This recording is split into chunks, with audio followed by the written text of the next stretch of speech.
اسعد الله اوقاتكم زبائننا الكرام. توفر وجهز الموديل اليوم. هذا الموديل من الاقتصاديات. هذا الموديل يمتاز عندنا بسبع قطع. الشغبايه مالته تكون بهذا الشكل مع كومادات اثنين تكون عندنا جانبيه.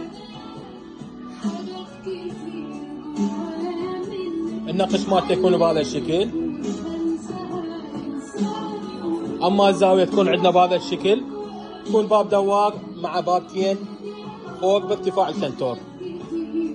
اما الكنتور يكون عندنا بهذا الشكل المميز، يكون ارتفاعه 2.50 سنتيم والعرض مالته 3 امتار و15 سنتيم.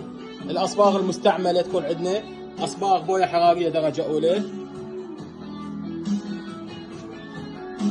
اطراف الابواب تكون عندنا اطراف CNC. الوجه مالته NDF تايلز بهذا الشكل 5 ملم.